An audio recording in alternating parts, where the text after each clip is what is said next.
हम्म आज के इस गहरे विश्लेषण में एक बेहद दिलचस्प विषय पर चर्चा होने वाली है। मतलब एक ऐसा विषय जो इंजीनियरिंग और 3D डिजाइन की पूरी कार्यप्रणाली को जड़ से बदल देता है।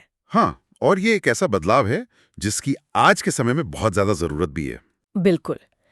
आज का हमारा जो आधारभूत स्रोत है वो एक बहुत ही तकनीकी और विस्तृत लेख है। इसका शीर्षक है mastering flexible design with parametric modelling in फ्रीकैड।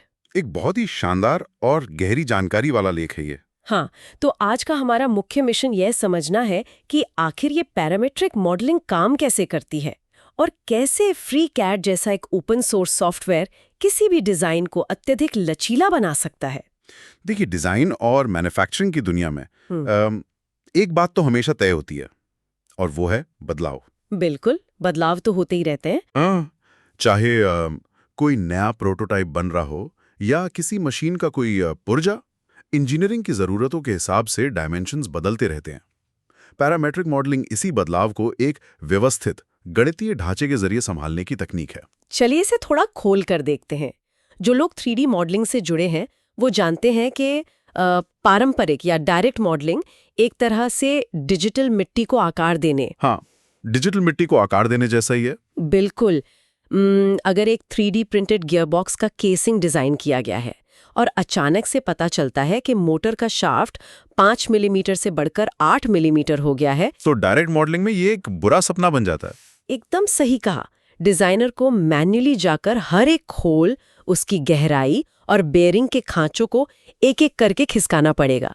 ये सिर्फ समय की बर्बादी नहीं है, मतलब इसमें इंसानी गलती होने की बहुत बड़ी गुंजाइश रहती है। हाँ, और पैरामेट्रिक मॉडलिंग यहीं पर एक बिल्कुल अलग अप्रोच लेकर आती है। यहाँ आकृतियां नहीं बनाई जाती, बल्कि नियम बनाए जाते हैं। और यही नियम इस तकनीक की असली ताकत है। बिल्कुल। जब हम पैरामेट्रिक ढांचे की तरफ जाते हैं तो डिजाइनर असल में डायमेंशंस और ज्यामितीय संबंधों यानी ज्योमेट्रिक रिलेशंस का एक जाल बुनता है।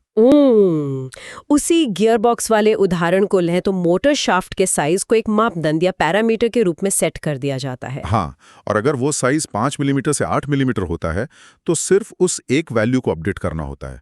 बाकी सभी हिस्से उस पैरामीटर से गणितीय रूप से जुड़े होने के कारण खुद ब खुद एडजस्ट हो जाते हैं। ये तो डिजाइन को पूरी तरह से स्मार्ट बनाने जैसा है।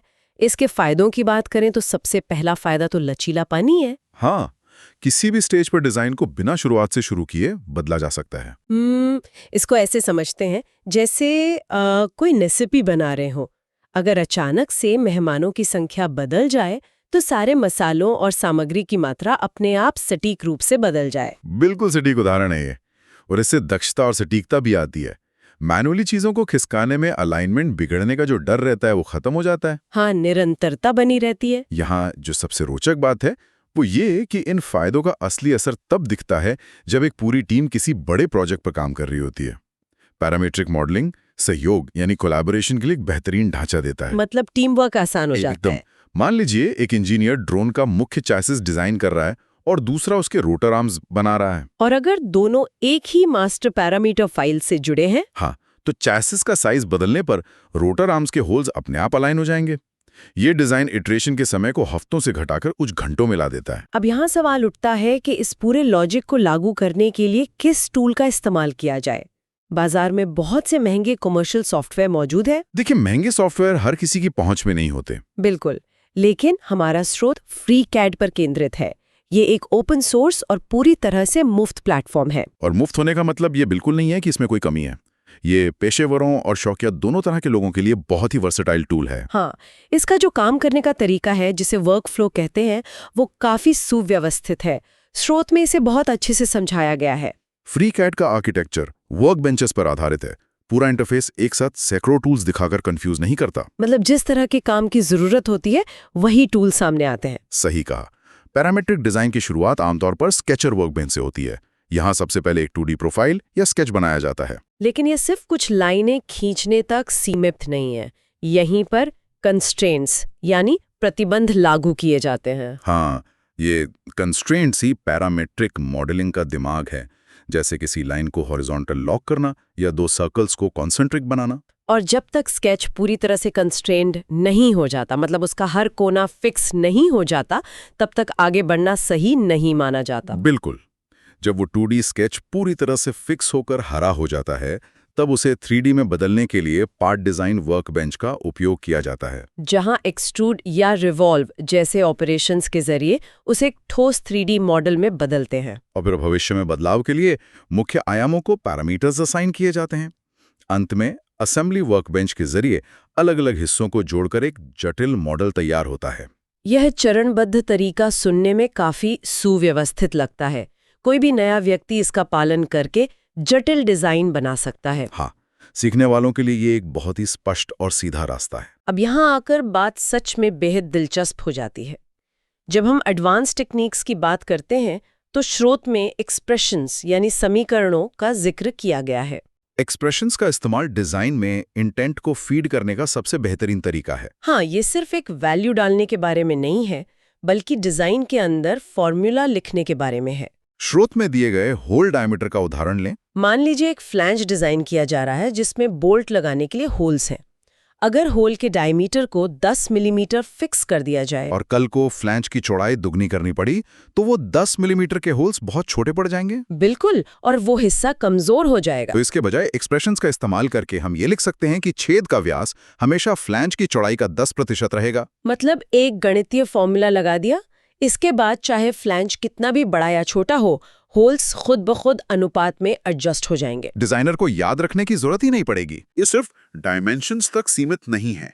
कस्टम कंस्ट्रेंट्स के जरिए मैकेनिकल मूवमेंट्स को भी कंट्रोल किया जा सकता है। जैसे स्रोत में गियर का उदाहरण दिया गया है। हाँ, गियर बॉक्स में 2 गियर्स के बीच का संबंध।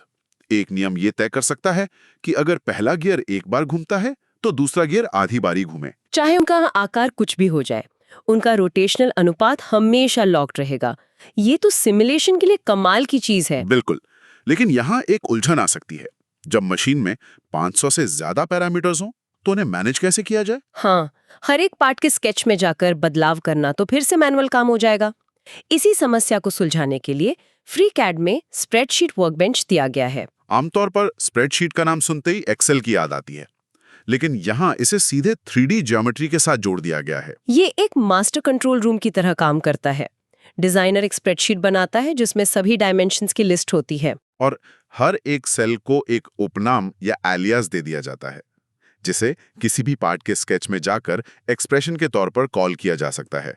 मतलब बस एक साधारण सी स्प्रेडशीट में वैल्यू बदलनी है और पूरे असेंबली मॉडल के सारे पार्ट्स एक झटके में अपडेट हो जाएंगे। अगर हम इसे बड़े परिदृश्य से जोड़ें तो ये साफ हो जाता है कि हम यहाँ सिर्फ 3D चित्र बनाने की बात नहीं कर रहे। हाँ, हम डिजाइन में ऑटोमेशन लाने की बात कर रहे हैं। बिल्कुल, स्प्रेडशीट और एक्सप्रेशंस का ये संयोजन एक स्मार्ट मॉडल तैयार करता है जो मास कस्टमाइजेशन के लिए एकदम परफेक्ट है।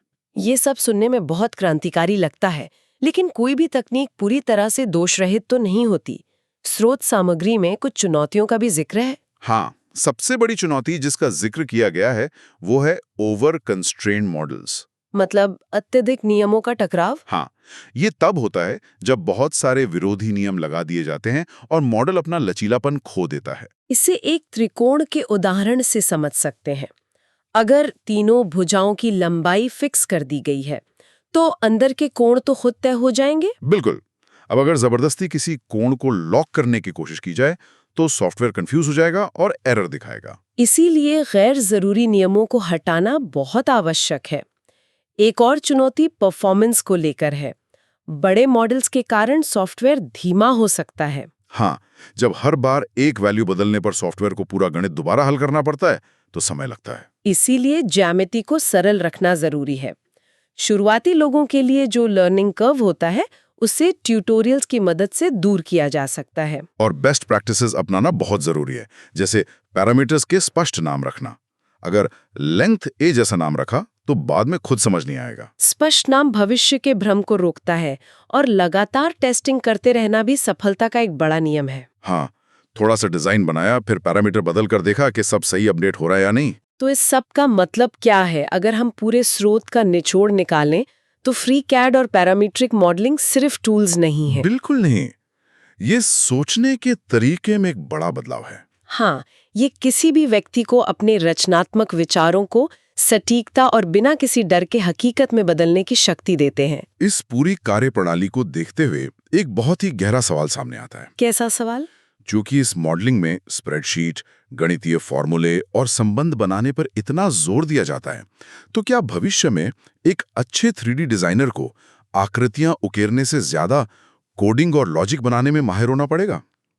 क्या पैरामेट्रिक डिजाइनर धीरे धीरे एक सॉफ्टवेयर प्रोग्रामर बनता जा रहा है? ये सच में सोचने पर मजबूर कर देने वाला नजरिया है। आकृतियों और तर्क का ये संगम निश्चित रूप से भविष्य की इंजीनियरिंग तय करेगा। उम्मीद है इस चर्चा से फ्रीकैड को खुद आजमाने की उत्सुकता जगी होगी। आज के इस गहरे विश्लेषण में बस इतना ही। जल्द ही नए विचारों के साथ फिर मिलेंगे।